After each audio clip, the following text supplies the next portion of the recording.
So, good day, everyone, and welcome to this meditation session. And one of the functions of Buddhist meditation is to place ourselves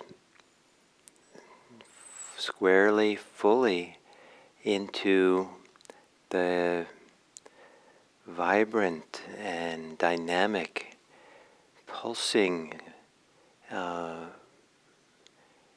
experience of life, of being alive. That all the sensations that you experience, whatever they might be, pleasant or unpleasant, they come and they go. They're dynamic, they vibrate, they are flashing in and out of existence moment by moment. That all the experiences, sensations that you have because you're alive. Once you're dead, your body is no longer energized or animated with whatever life force is within us. There are no sensations whatsoever. And the sensations we experience are proof of the livingness in us, the dynamic and active quality of the natural world, the energies of the natural world, that how they flow through us and manifest in us. And so to sit in the middle of our body and with anapanasati and to be able to be centered, unified, collected, liberated from distractions, and really be here to feel and sense and be intimate with the dynamism of change, dynamism of the coming and going, appearing and disappearing, of phenomena, of everything that we call experience. In a certain way, what it doesn't change are concepts, Platonic concepts of things which, they're ideas of them which stay constant. Ideas of self, ideas of others, ideas of what has happened to us, and even some kind of funny way what will happen to us. These ideas give the semblance that things are continuous. And maybe in some things are in a certain kind of way. But to drop into the flow of experience, to the direct immediate perception, knowing, experiencing of life as it flows, in that little window, little kind of where the vast past and vast future are, coming and going. We have this idea, I think, in English sometimes, that we're moving into the future. And I think in ancient India they had the idea that the future was coming towards us. In this river of just time just flows, and we know the future only in the experience as it becomes the present. And as we know it, it already vanishes. There's something about the immediacy that already vanishes here. So, assuming a meditation posture, a posture to embody, inhabit the lived experience of the moment, and perhaps to close your eyes in order to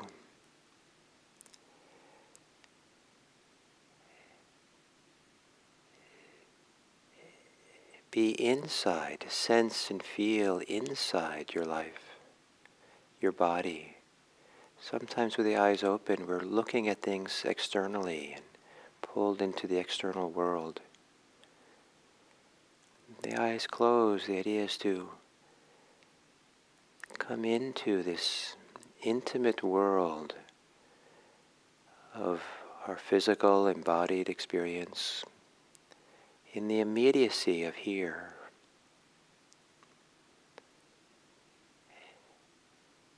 And to gently, maybe lovingly, kindly, slowly take some deeper breaths, maybe 3/4 full.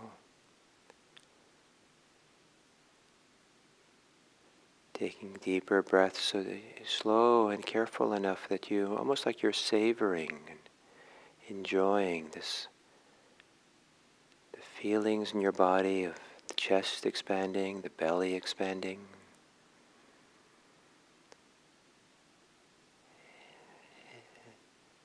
And then a longer exhale than usual. Not so much maybe that you're forcing the air out, but you let go, you release the muscles around your diaphragm, your chest, so that the exhale extends itself.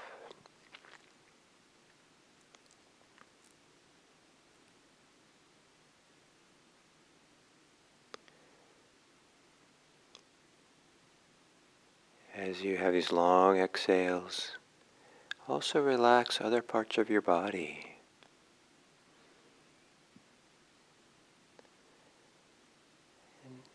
Relaxing into your body.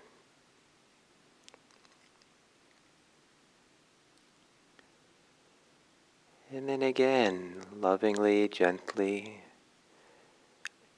allow your breathing to return to normal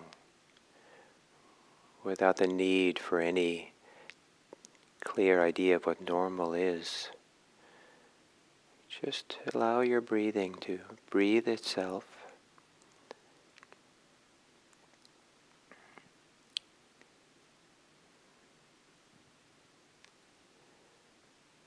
And also continue this relaxing, softening the face,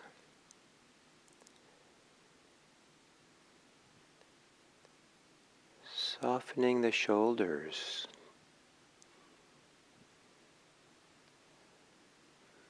releasing the belly.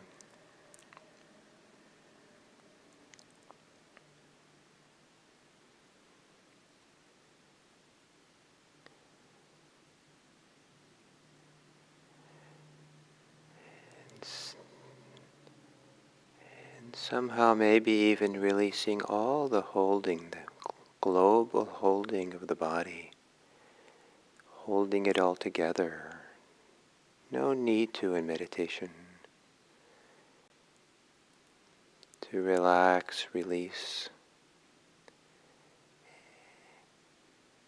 Releasing into this body to feel and sense the immediacy of our lived life.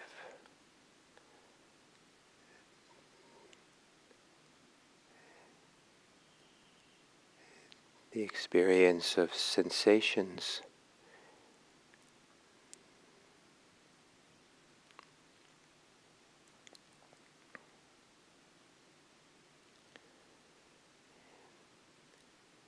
And then kindly, gently, maybe even tenderly,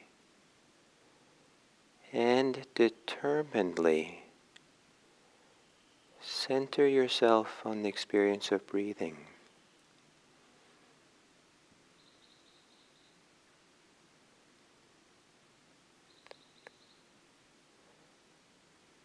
Breathing is often taken as a sign of being alive, and the inconstant, shifting, changing sensations of breathing. Sensations of breathing in are different than breathing out. Sensations of breathing in disappear, so that sensations of exhale can begin, and vice versa.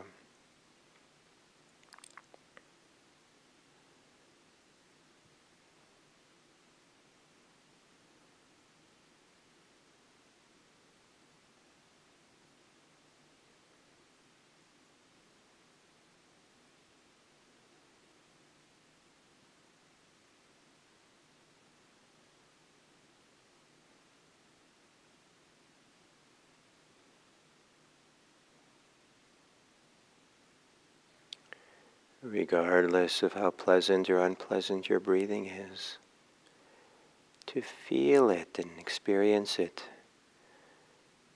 to center yourself in it.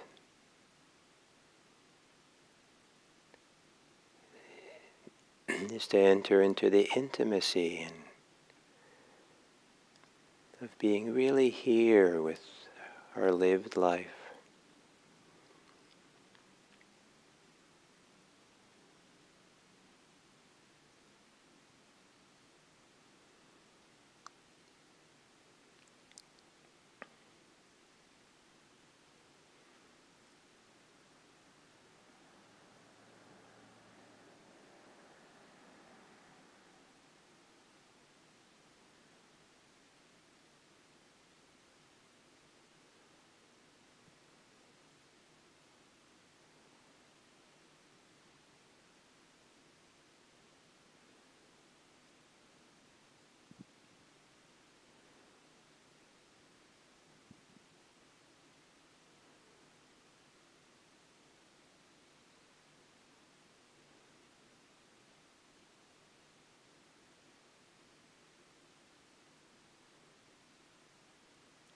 And then as you're with your breathing, and then maybe that's mostly what you do, to feel the inconstancy of all the sensations that flow through, that appear and disappear.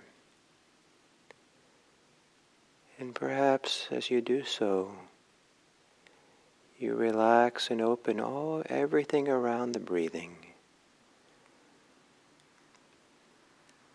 And perhaps as you get more and more intimate, there will be some experience that everything is shifting, changing, arising, disappearing, in the immediacy of how they are felt and experienced. If we recede into thoughts and ideas of things, we begin projecting ideas of constancy and permanence. But as a thinking mind gets quieter, we just feel and sense experience.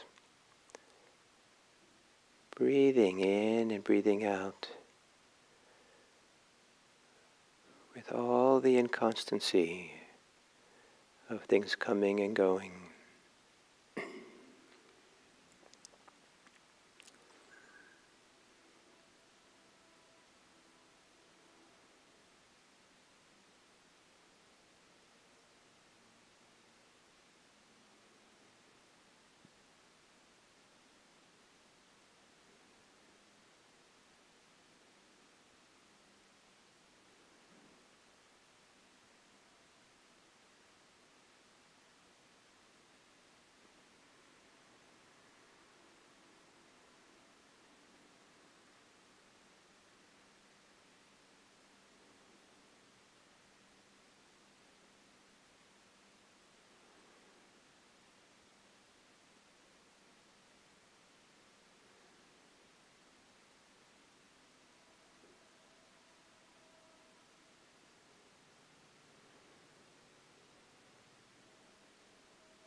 the experience of thinking, if we're intimate with the actual experience, thoughts are also inconstant. They come and they go. And rather than being involved in thoughts, to settle further in and just see thoughts as arising and passing, coming and going. The individual words or images that appear, come and they go.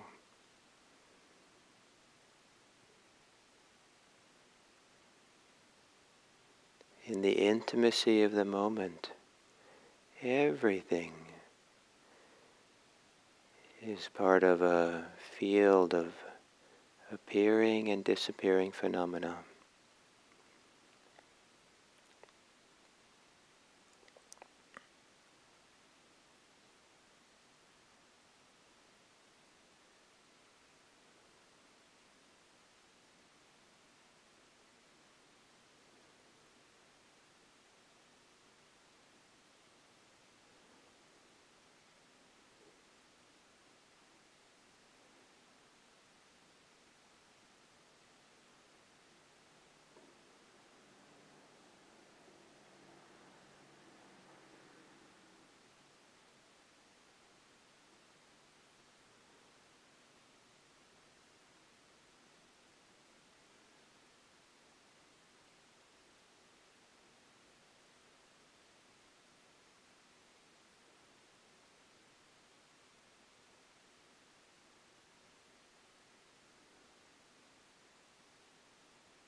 And then as we come to the end of the sitting,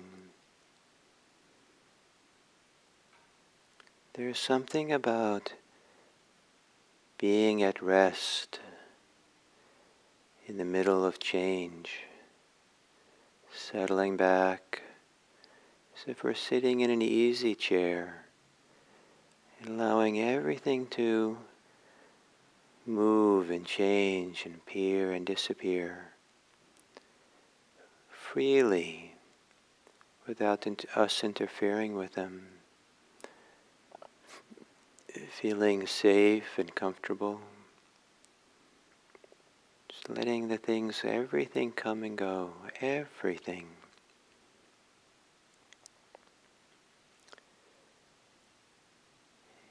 It can be uncomfortable to do this, but it also can open up the barriers to feeling tender love and kindness, to feel compassion, care for this changing, buzzing, flowing world.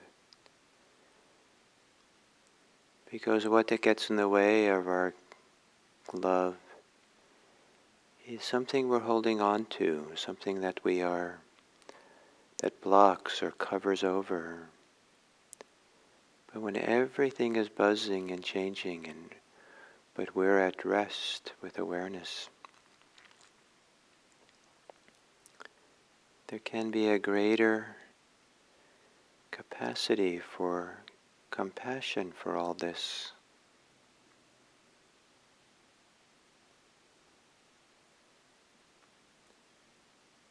To be still and gaze upon everything kindly.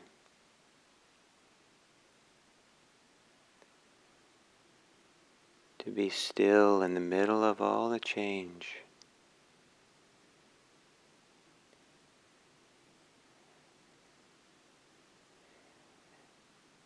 And to feel compassion for the challenges that everyone has in this changing world.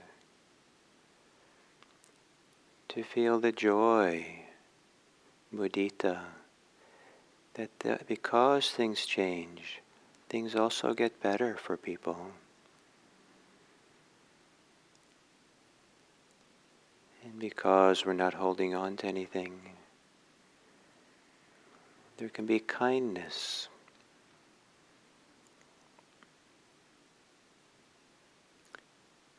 May all beings be free of suffering.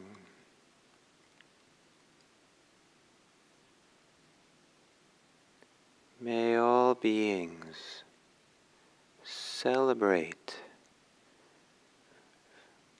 their capacity for freedom.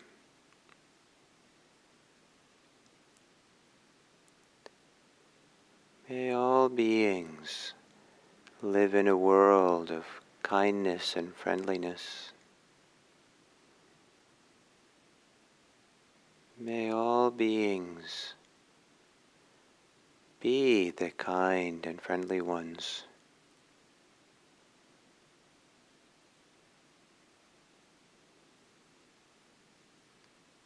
May all beings be peaceful. And may all beings contribute to the peacefulness of this world.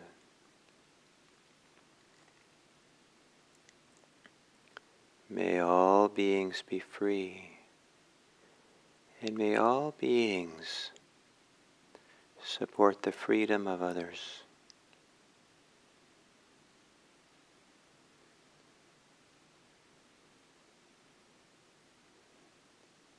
May we all share in love and kindness and friendliness, in living this buzzing, changing, impermanent life that we find ourselves in.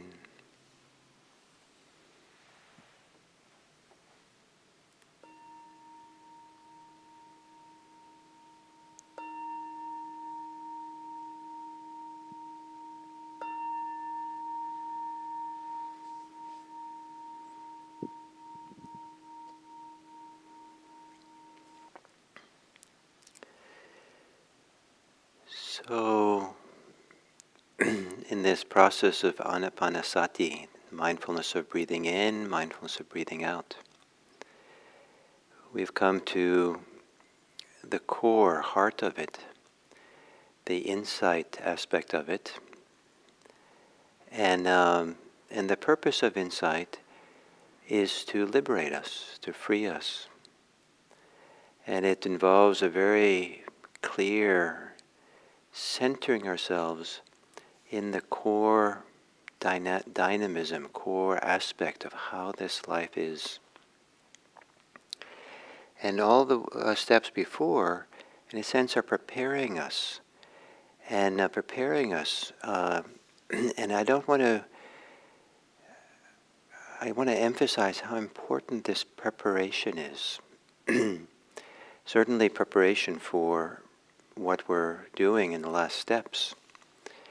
But what we're doing in the last steps is also preparing ourselves, or willingness to meet this world as it is. The ability to really be in this suffering world. And to be prepared for that. To have really developed the qualities of attention and concentration and persistence and well-being, and purified ourselves, got to work through some of the hindrances, all the hindrances, work through our the attitudes and the places where we kind of can need to be healed and settled. And this is a beautiful and profound process, and we need this to be available to care for this suffering world. And so then we come to this 13th step, where we're experiencing,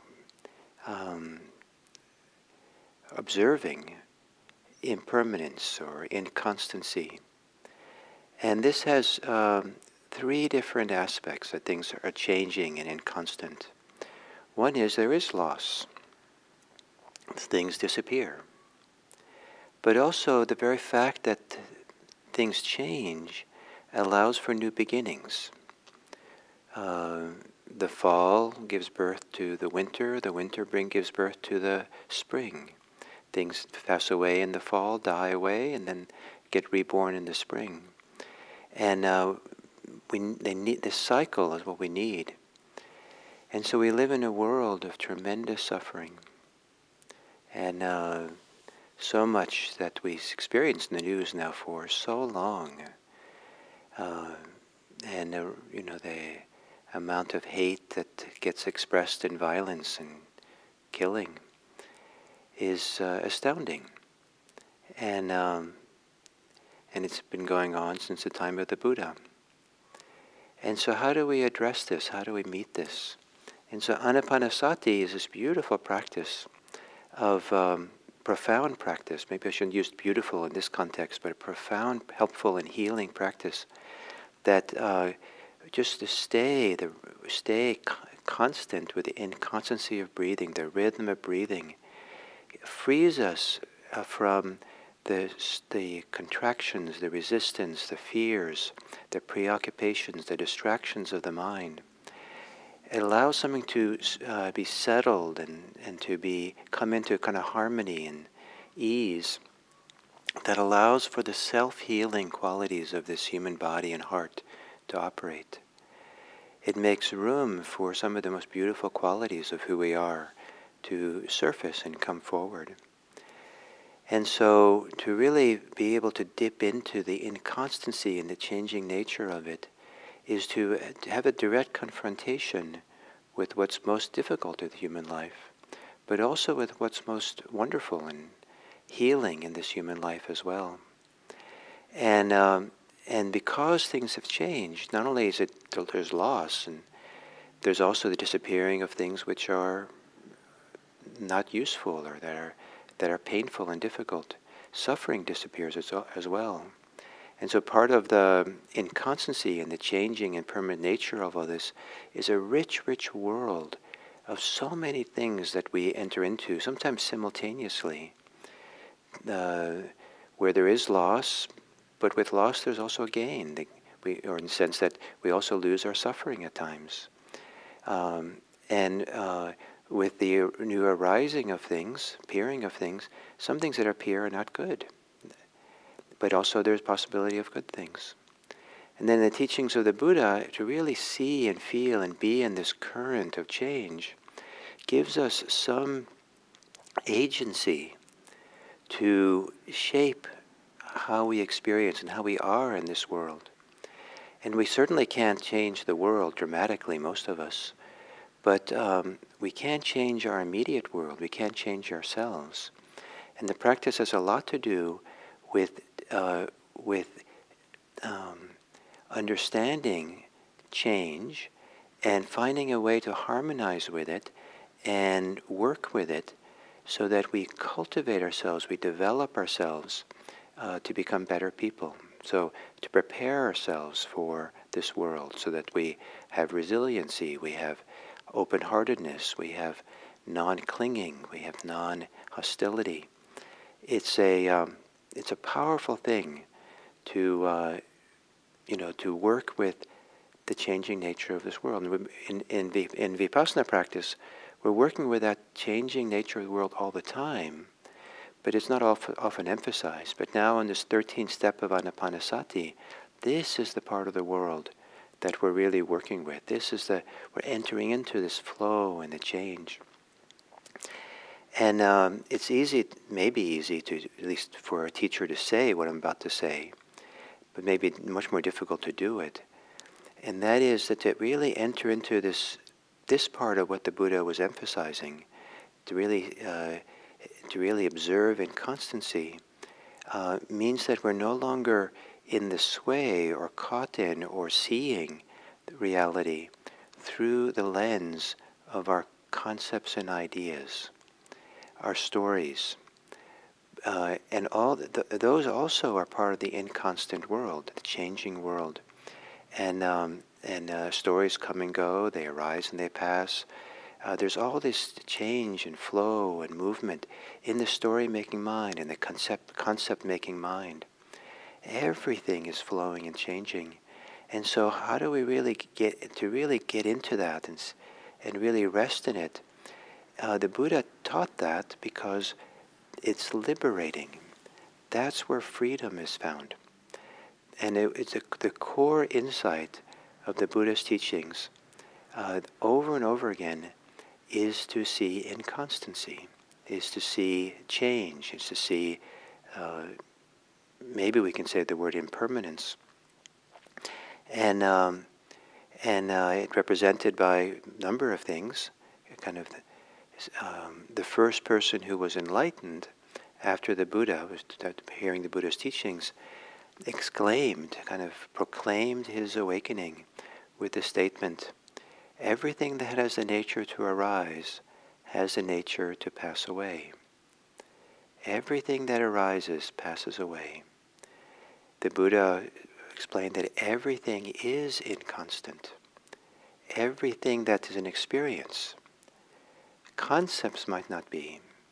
And the ancient Greeks, had a lot of controversy, debates about the nature of impermanence and change and constancy in this world. It's a common topic for philosophers. And the famous philosopher Plato wasn't that comfortable with that everything was changing. And he wanted to have something that was permanent. And I believe, a little bit I know about him, that he settled on this idea as Platonic concepts. There is ideas that are unchanging.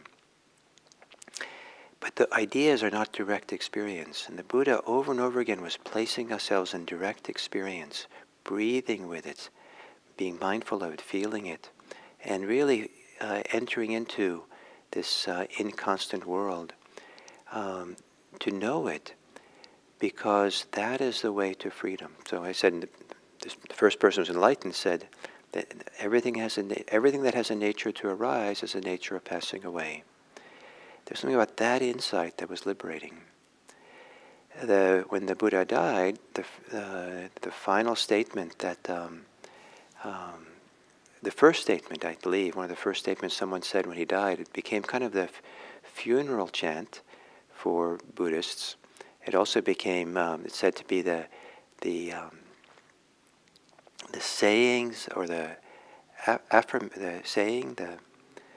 saying of the Arhat, saying of the fully enlightened one. And it goes, it's a chant.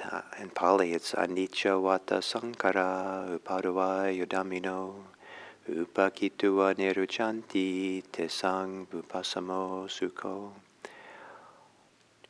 All things are inconstant. They have the nature of arising and passing away. Those who see deeply into this truth experience happiness. So, but the happiness not of, being totally delighted and happy all the time, but a deeper happiness or contentment or satisfaction or intimacy or something, that we are in touch with what is real in this real world of ours. So even if this world is full of suffering, which it is, and the violence against the Asian Americans lately, and the shootings in so many places in this country, but most recently in Boulder,